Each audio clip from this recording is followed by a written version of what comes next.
Come here. Get off.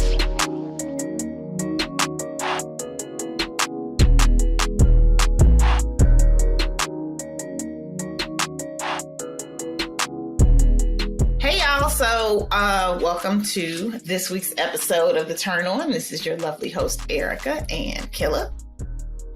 So we are going to be reading His Only Wife, written by Peace Medie. Peace Medie, does that sound about right?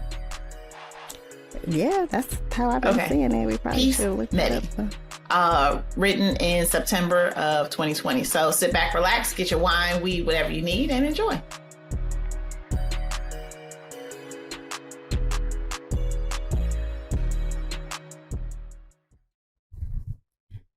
His Only Wife by Peace Medie. When I walked into the bedroom, Eli was sitting at the foot of my bed, a towel around his waist. He smiled and patted the space beside him when he saw me, and I gingerly did as he asked. "Are you okay?" he asked. "Yes." "Are you okay with me staying?" he asked, clarifying his question, his hands on his thighs. "Yes," I said again. But what was I going to say? He was my husband, and he was sitting on my bed almost naked. He hadn't dried himself properly, and drops of water clung to the hair on his chest, and now the rose fragrance of my Lux soap mixed with his scent so that he smelled like both of us combined. He interrupted my observations with a kiss that began on my lips and trailed over my dress down to my belly.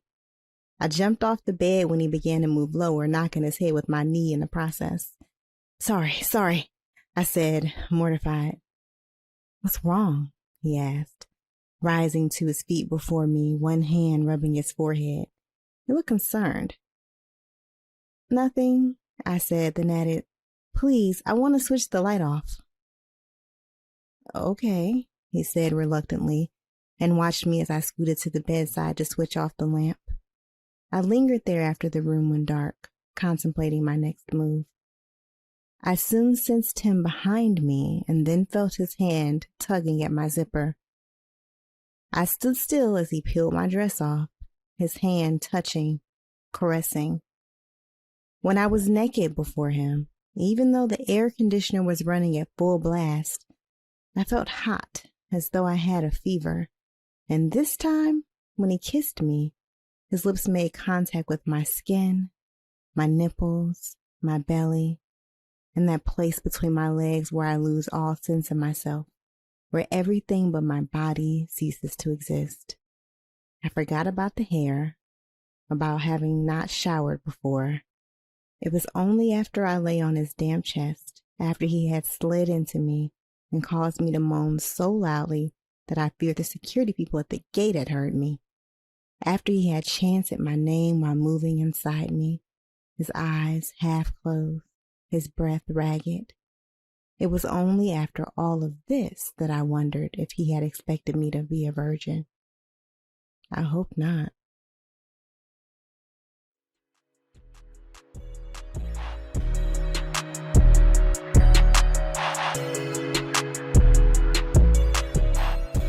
Hey y'all, so Kenrya, thank you so much for that wonderful reading. Okay, so His Only Wife, written by Peace Medie, September 2020. Let's give a quick synopsis. You want to do it? You want me to?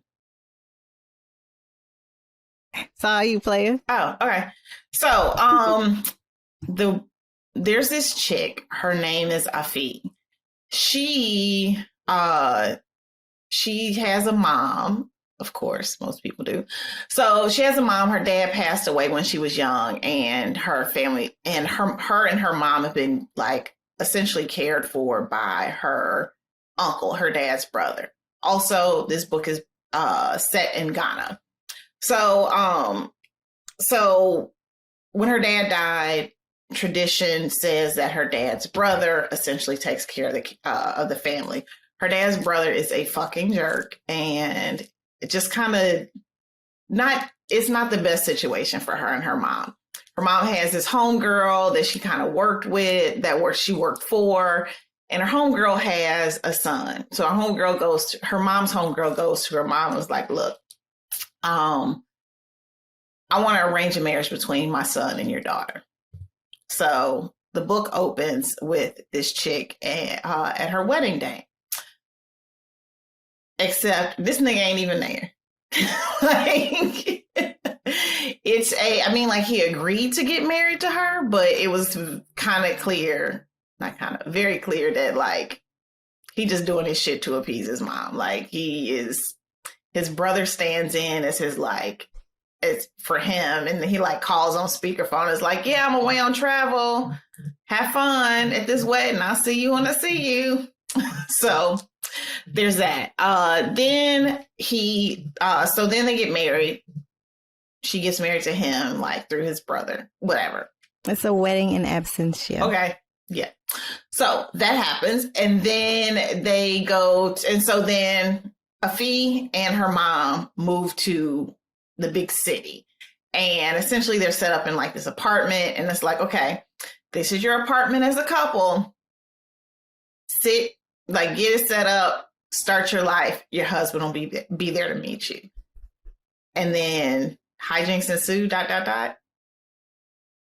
Yeah. Is that the best way? Yeah. Like, 'cause there's a lot that happens, but I don't want to, like, get too far. It's like, how much do we say? Yeah. Yeah. And I'll be very honest, I'm probably going to give some spoilers. Not many, but it's kind of hard to tell a story without it, right? Yeah. Okay, so first, when I read the description of the book, I think they described it as like a fairy tale. No, she gets swept away into a fairy tale life because that's how it's sold to her. Like, the family's like, he's super rich, he's super handsome, you'll be his wife, you get to move to the city and be like this. Have a new life. Yeah, she is really interested in she makes I was going to say clothes construction. I know there's a better term for it. She's a fashion designer. And so she was, like, doing work in the city, but in her village, but now she's in the city, and he has, like, friends and family and is super connected. So he on the strength of his name, she gets a job at, like, this amazing fashion designers company, and she's like her assistant or something like that. So yeah, it's sold as a fairy tale, and her whole family is in her ear the entire fucking time. Like, this is perfect for you. This is perfect for you. For two reasons. One, her uncle, who is just horrible, right? I hate that nigga. Yeah.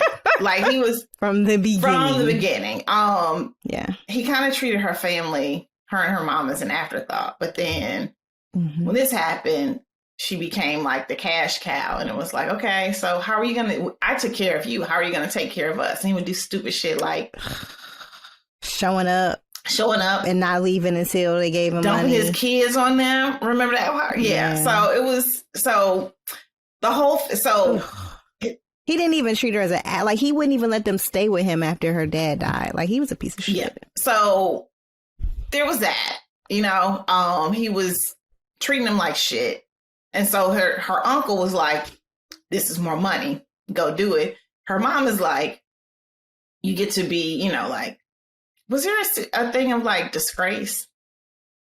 Well, she had a relationship with the mother of her new husband. Yeah. And she's the one who basically took them in and took care of them after her father, after the father died. And so for her, being able to supply a wife felt like payback for all the ways that this woman had helped her over the years. Yes. And so she felt like she'd be disgraced within her church circle and within the community if her daughter didn't take advantage of this opportunity that was put in front of her. Yeah. And you mentioned a church circle reminded me of a part of the story. Because, there was all this pressure on her by the family to, like, do something, to, like, marry this man. And then you mentioned in the church circle, I guess this is a spoiler, but whatever. So part of the reason why he's not there is because this man got a whole nother mistress. Wife. Yeah, common law, right? Or whatever. They're not married, but that's his wife. Like, No, they were married, but they were divorced or something. He filed paperwork. The story is that they were married, but then he dissolved it. Is the story that was passed down. And that's another thing. Like, I mean, there's a lot of it was written in stories. books. So let's make it seem like you made up something or I made up something. But yeah, like the whole situation was just like, well, he had this chick and this happened and this happened. So it was a bunch of telephone about like what's really going on. But long story short, she goes into the big city with her mom. She has like a driver and, you know, this amazing condo, and she just kind of lives alone waiting for her husband to show up. And I found it interesting, and I think I've seen this in relationships that I've had. I've seen this in relationships around me. But his family totally co-signed on his fuck shit just for the sake of him getting a woman that they approve of.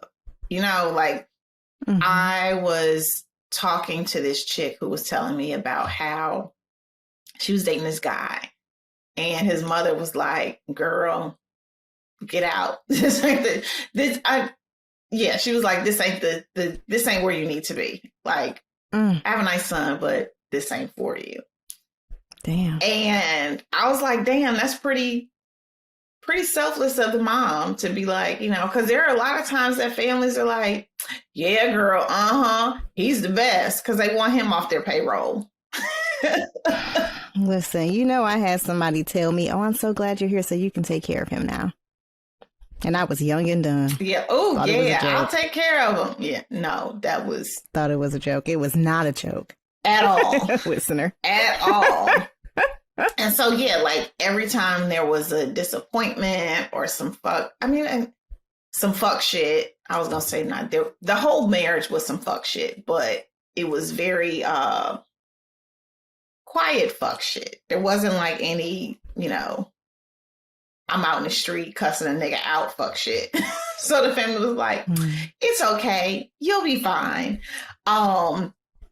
Which made me think. So at some point, the husband, Eli, does show up.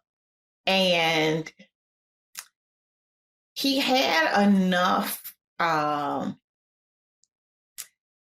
He kept giving her crumbs that kept making her hope and think that more would happen. And even as I was reading the book, I was like, I was really rooting for Eli at one point.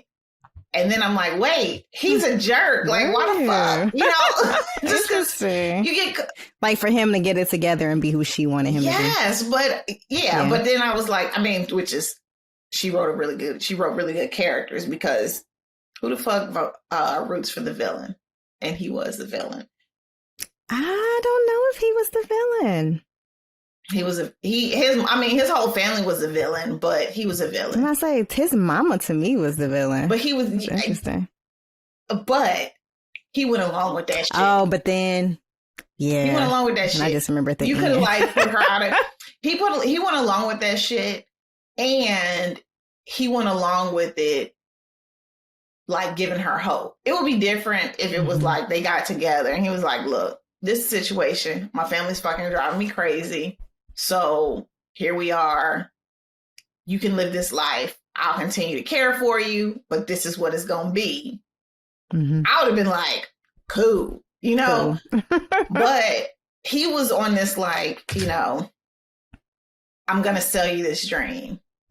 And so to me, that's what made him villain. Like, granted, you know, and this happens a lot of times. Granted, you weren't the one pulling the trigger, but you definitely would have won, like, sopping up all the rewards of this fucked up situation. And so, yeah, that definitely made him the villain in my eyes, which is why when I was like rooting for him to, like, you know, get his shit together, I was like, wait, bitch, like, what am I doing? I can't do this. You on the wrong team. And it also made me wonder about Eli's mistress, Muna, mistress, wife, the other chick. It made me think about like her side of the story, you know. What was she being told? You know, like, I'm sure she was being told half truths the entire fucking time. Yeah, probably. I mean, on one hand, yes, I do. It's hard because, like, the way his family and friends talked about her, made me feel like she wasn't the type of character that would be down for some fuck shit. Like, that would even believe half truths that would be fed to her. Yeah, but I don't actually think that the way that they represented her was authentic to who she was. I think it was this story that they put together to make her seem unpalatable.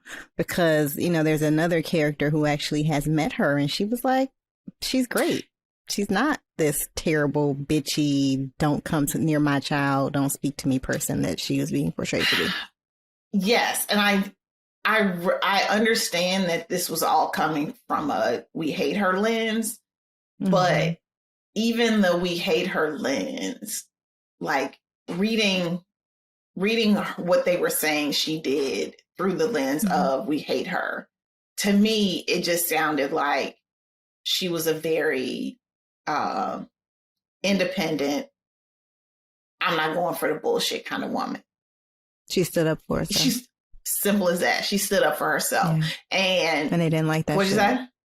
And they ain't like that shit. They wanted somebody they can run. Exactly. And so for that reason, I feel like she was probably giving that nigga the business when he got home. Because when he spent a significant period of time, was she pissed at him and left, or was she just on vacation? She was out of the country. But was it on some like, I thought it was on some like, I'm gone, I need some space type shit. Again, I think there were so many lies. I think she was legitimately just out of the country, but they made it seem as if she was fleeing. I think that it can be hard when people are constantly fucking lying, but I just feel like it became clearer and clearer that you really couldn't trust anything that anyone in his family said. Yeah. Including him. Yeah. And there was this whole like, we're together for the sake of the kids. Like, you know, that's what Eli was telling Afi, like, my kid's sick and we're together for the sake of the kids. I have heard that from a number of men where they're like, we're together for the sake of the kids. And some women. And I'm like, do you truly believe that? And I do think some people truly believe that it's better just to be together and have an arrangement, per se, than just being apart and happy. Sound terrible to me. Do you think people really believe that? Yeah. I know some people right now who are with their people who they like well enough, but aren't necessarily in love with them because they feel like they want to give their children this 2-parent household. In a lot of cases, those people didn't have that growing up. And so they have this idea that is somehow better for their children. And I'm speaking specifically right now, some folks who are not like at each other's throats all the time, but aren't really in love. Loving. Yeah. But they're like, well, we'll do this until the kids is gone, and then we can figure out what to do after that. And then I've, experienced people who use it in the way that I feel like Eli was, where it's like, I am using this as my cover story to continue to not give you what you need and what you're asking for and still be able to spend time, and be in the life of this person who I claim I don't want to be with because we have this child and I can use that relationship as a pawn. Right. But yeah, I do think that there are some people who think that is better. But I know for me, the thing that made me leave past relationships is like, I did not want my child to think she had to settle for less than. I want my child to see happiness. and joy and love. And even if it's just me loving on myself, I want you to grow up in a home like that. Yeah. And kids aren't stupid. I met a guy, he has a fucking 3-month-old and was on that shit. I was like, nigga, you got a long fucking way. Oh my God. Yeah, I think that was more his story he was telling himself and thinking I gave a fuck about. Like, nigga, no. Because either you're married, or two, you can't fucking you can't make a strong decision and stick with it.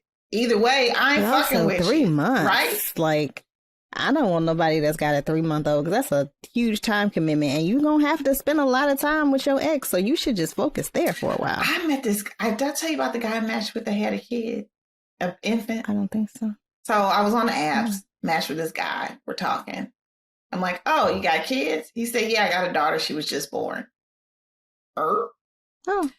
And then he kept going. He went into this like, oh, but we're not together. And I'm like, that is the last of my, like, even if y'all was together, like, you have an infant. So there ain't much time for lovey-dovey shit. So that ain't even my concern. My concern is this chick just pushed a whole fucking baby out. Her entire life is consumed with this child, and your ass out here on apps. Like, and I was talking to like fucking Lawrence on Insecure. Yes. And I was talking to this guy about it, and he was like, yeah, well, at that age, there's not much for it. The kid is really dependent on the mom or something. I'm like, okay. The last person that said that to me almost got kicked in the fucking throat. I was like, even if that's the case, even if that's how you see it, your role needs to be 24/7 support. Like, your ass needs to be there making breakfast, making lunch, making cooling pads, whatever the fuck it is that's happening. You need to be there supporting her, even if y'all not together. And it's crazy because people, it's crazy. And I can't help but think about what's the other person thinking of. And not that I'm like, not that I'm Captain Save 'em Ho, Captain Save a Ho. But like, I find myself asking a lot when I'm dating and you have kids. So what's your custody arrangements? Because to me, that says a lot. If you, one, are willing to like leave your kids, not that you don't trust the mother, but leave your kids with their mom like 24/7. And then also, you're just fucking evil and stingy. Because I know when that kid crosses the graduation stage or shows up at the Grammys, your black ass gonna be there front row.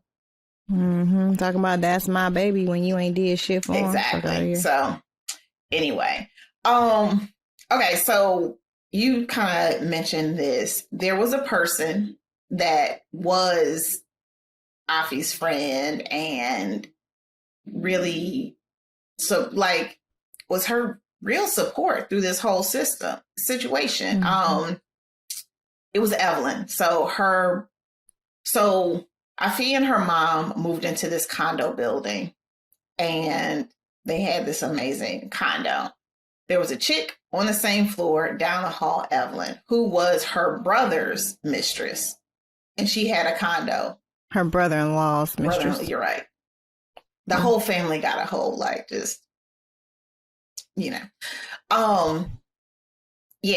her brother's mistress and her brother-in-law's mistress. And that relationship I found interesting. I thought initially that Evelyn and Afi had a cousin that was her closest cousin. Oh, yeah, who she talked to all the time. I thought for a minute was like, oh, this is a nice, stable, sane person you can talk to through this.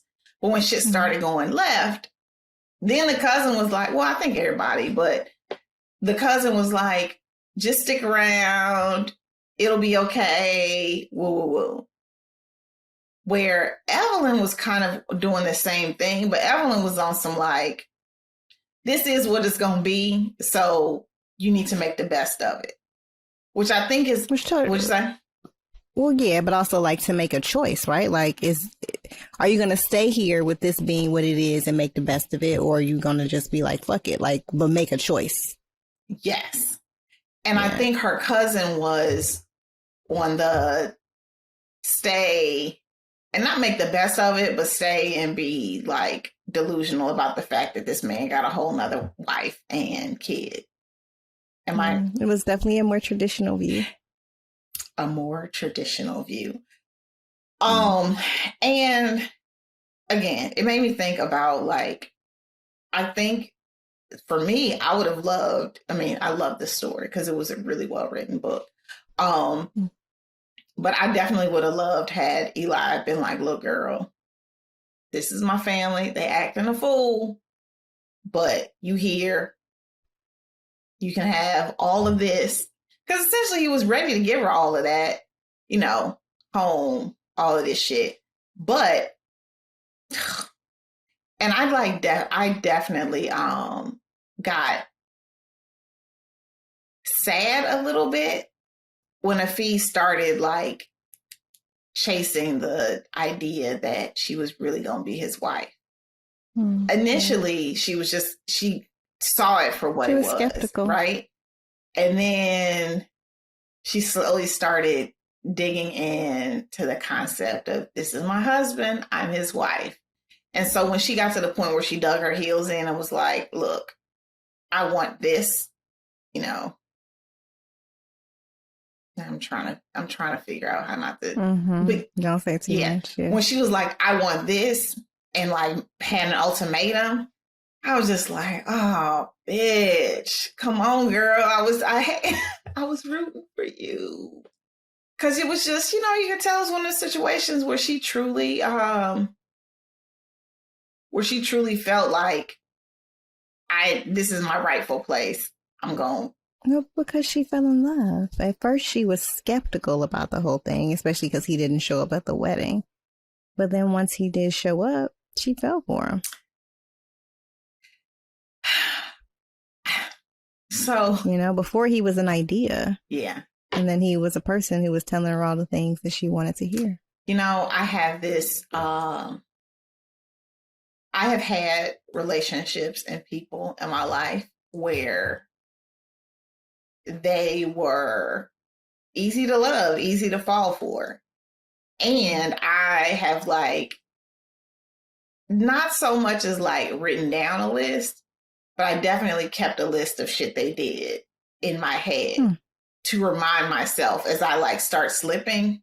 Shit, even now, like as I'm dating and I think about settling for someone that doesn't fit the criteria, hold the values, that check off all the boxes for me, which they're not like, it's not like gotta be taller than 5'7", but they don't check off all the boxes for me. Like I have to remind myself of how it feels to be in a marriage with someone that is not for you. And then that's like, okay, girl, like you can't do this. Don't do this. And I needed Afee to, she should have had that shit written on her hand. Like, this nigga didn't show up to my marriage. This nigga, my wedding, our wedding. This nigga did not show up to our wedding. This nigga didn't show up to our wedding, because it was just like, girl, like, oh. And it's difficult. Well, but she's so young. Well, and I was going to say, it's difficult because she's young and she has her family, like, not even just her family, everybody in her ear talking about. And on her back. Yeah. Yeah. Like she's, her wealth that she, gets from being married into this family really impacts her family. Like they don't have a lot. And so she's not just carrying her own emotions and hopes and dreams. She's carrying all of their shit too. Yeah. For better or for worse. And her mom was really on some like, not even just wealth, but like you said, like her mom and her mom's entire life, like, social life support her system, standing. All of that. Yeah. And so that was, it was sad, but by the end of the book, like I think about the character at the beginning of the book and the end of the book, two totally different people. I do think by the end of the book, she had grown and used some of those experiences to make her, to help to shape her into who she was. But you could see the growth that she had done in that period and how it kind of helped propel her and her family into a place of peace, into a place of, this is where we are, this is how things are, and I'm good with that. Because I don't think she was, she was young. She wasn't able to like push back or push her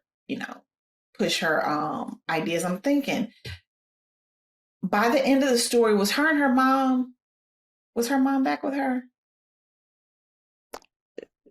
She has set her up somewhere. Okay. Oh, yep. She sure did. And so I think that's why her mom was a little more like, okay, girl, do whatever you want to. Her mom was like, I'm good now. Peace out. Okay.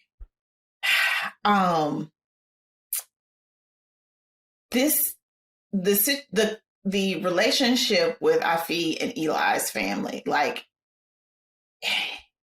it reminds me of how, like, when you're in a relationship with someone, and I'm not sure if you felt it, maybe you have, because we both live in a city where we don't have any family right here with us, right? And so it's easy for us to get consumed by our partner's family because we don't have our family with us. You get what I'm saying? Mm-hmm. And so, again, it's easy to like hear everybody in your ear about them. But occasionally you have somebody in the family that's like, even in spite of that, girl, do what's right for you. I was hoping Eli's sister was that person. But again, she was just all in that fuck shit. Like, it was reading what? Nah, I was just, like they were uniformly like on this, not like, great. we just gonna help mind fuck this girl into, and doing what we want. It wasn't like it was just really not even on some like, I don't even think it was on some we care about Eli. It was just on some like, we hate this other bitch. So we're going to do everything we can to take that situation down. But it reminded me, like when I was younger, living out here, because my family is so close and it connected and we get together often and all that kind of thing. I found myself in other relationships being like so a part of their family that it would influence our relationship. You follow me? I think so. Which fucking sucked. Have you? Obviously, you probably haven't, because you were like, Yeah, I mean, you know me. I know you. I'll be in a corner minding my fucking business. So, not so much. And yeah, all I'm thinking of are times when people came at me wrong and I had to let them know. So that's all I got. Yeah, I know exactly the situation that you are talking about. That definitely reminded me of that. Okay, so another thing that this story really I don't know if it was triggering, or triggering is probably the wrong word. I feel wanted to be the perfect wife for Eli, like, and it was, again, I think it had a lot to do with her youth, but it was like, and culture. Yeah, that too. Oh, this book was such an interesting like look at the Ghanaian culture and the city, and like Peace did a really good job of like describing the streets and how things looked and smelled and all the bustling in the city versus the village. She did a really good job of all of that. Okay, so she wanted to be such the perfect wife, and her mama was like all on her ass, like, girl, do this. This is what a wife does. This is what a wife does. Even down to like the like they had means to have a maid and somebody clean and all of that. And she was like, no, I'm going to do this to prove myself and prove my worth as a wife. And it's just... Or she would like make 3 different meals because she didn't know what he liked and she wanted to make sure that he would love whatever she made. So when he showed up, she'd have 3 meals completely prepared for him. Like shit that it took her 2 days to make. I used to. And it was when I connected my value with what I could do or what I could produce. Mm-hmm. I don't do that shit no more because I'm like, look, you here because it's me. Either you like it or you don't, but my ability to keep a clean baseboards ain't got shit to do with that.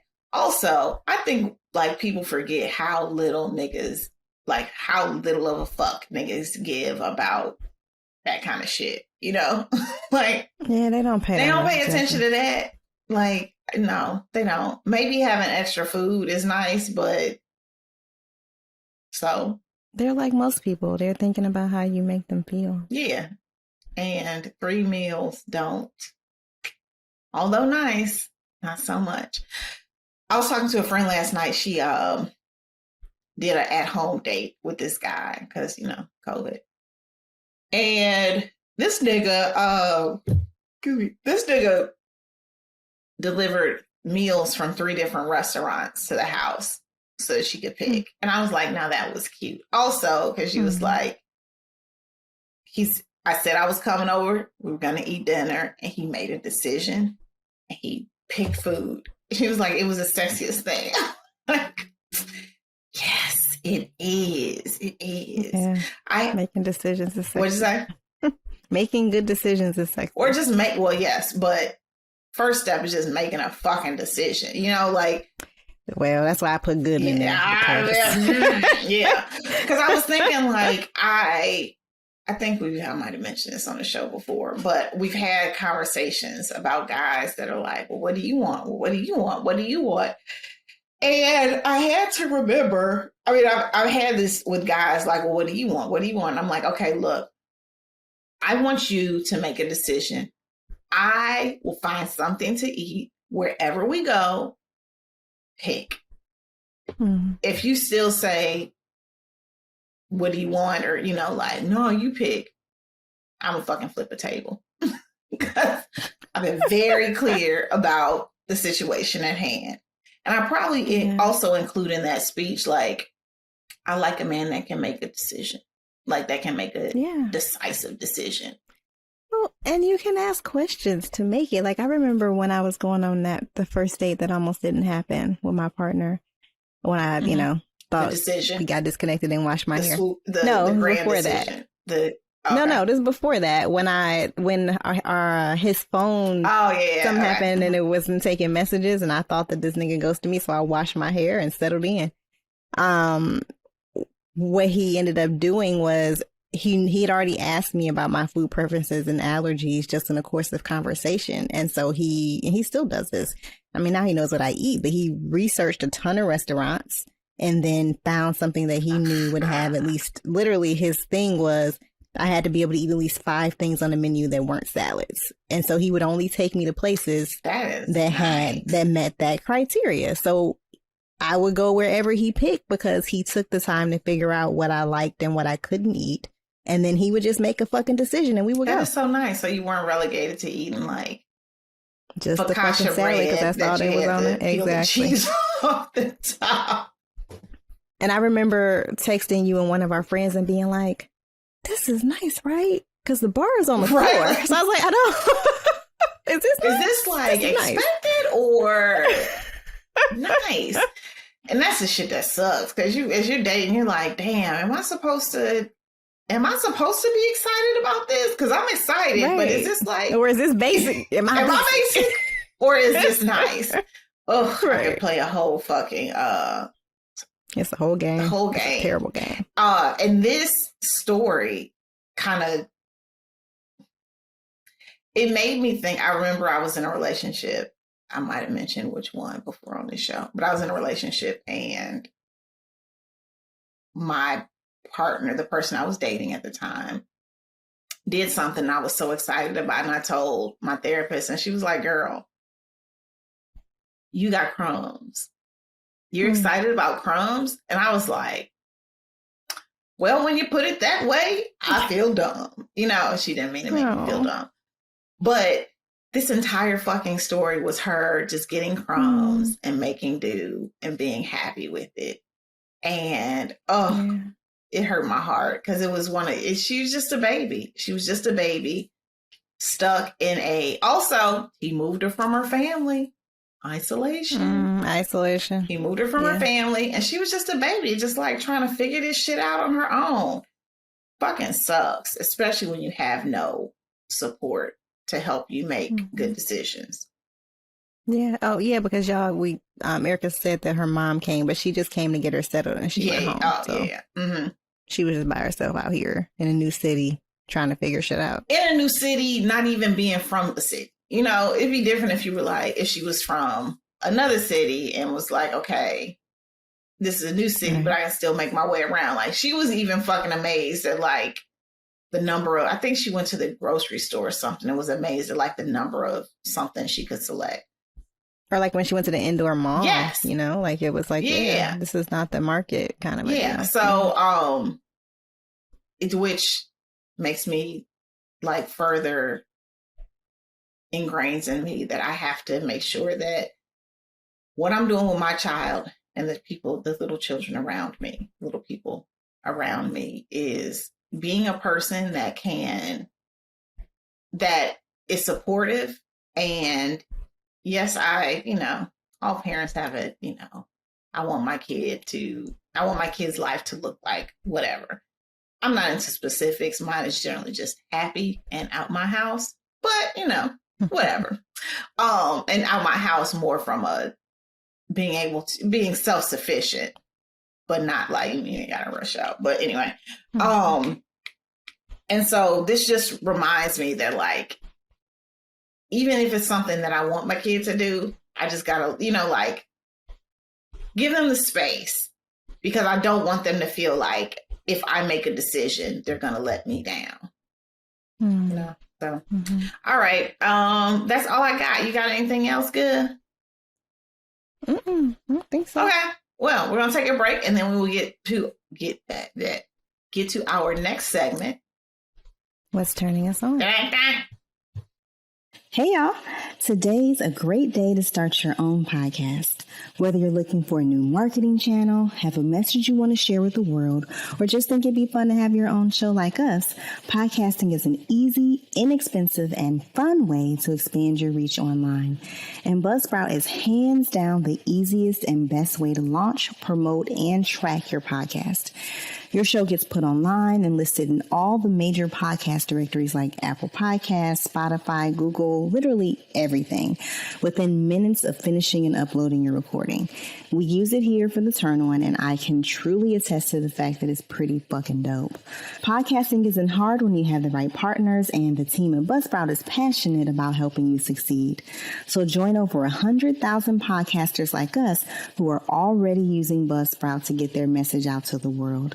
Just click the link in our show notes and you'll be able to get your own account set up. And if you sign up for a paid plan, you'll get a $20 Amazon gift card and support our show. Let's create something great together. Sign up for Buzzsprout today. Okay, y'all, we're back. So, what's turning me on? Recently went to a conference. I have this thing about books. I love books. I can't stop buying them. Every time I buy one, the other ones like cackle, like, ha ha ha, ha, welcome. You'll be set on the shelf to just be stared at. But I'll be reading my books. Anyway, so what's turning me on? This book. It is called Let's Talk About It, Teen's Guide to Sex, Relationships, and Being a Human Being. I like this because it's one of those books that helps parents talk to their kids about sex, but it's more like a graphic novel. Oh, that's dope. And it has like, what is gender and sexuality? What is a relationship? What is consent? What is the first? That kind of thing. But what I really like about it is that it uses all types, all color, sizes, and ethnicities as well as ability. So see there's a person in a wheelchair. There's some Black people. There's a white guy. It's fat. It's not a book that like sugarcoats anything. See, there's a vagina. Those are nipples and breasts, and they look different, you know? So I really like this book because one, it helps kids. It helps as a parent. It helps you kind of talk about sex with your kid, especially if you're a parent that's just like, here, read this book. We'll talk about it later. And it features all types of, all colors, all sizes, all shapes. And I just think it is like so dope. They even have a chapter on sexting. So I think this is a really dope book for parents of little people. I definitely think it's a little bit older. I was going to say, what age group do you think is best for? I think teens, teens, preteens. Don't give this to your third grader. But, ooh, yeah. Like they talk about porn and how you can safely navigate kinks in porn, but it ain't really real. It's not always really real. So, this is what's turning me on. A book that helps you as a parent talk to your little people about sex. Your medium people. We don't call them little people. Medium people about sex. So, okay. I'm good. Anything else for the good of the order? All righty. Well, this is Erica and Killa, two hoes, making it clap. This episode was produced by us, Kenrya and Erica, and edited by Ballistic. The theme music is from Brazy. Hit subscribe right now in your favorite podcast app and at youtube.com/The Turn On Podcast so you'll never miss an episode. Then follow us on Twitter at The Turn On Pod and Instagram at The Turn On Podcast. And you can find links to books, transcripts, guest info, what's turning us on, and other fun stuff at theturnonpodcast.com. And don't forget to email us at theturnonpodcast@gmail.com with your book recommendations and your pressing sex and related questions. And you can support the show by leaving us a 5-star review, buying some merch, or becoming a patron of the show. Just head to theturnonpodcast.com to make that happen. Thanks for listening, and we'll see you soon. Holla.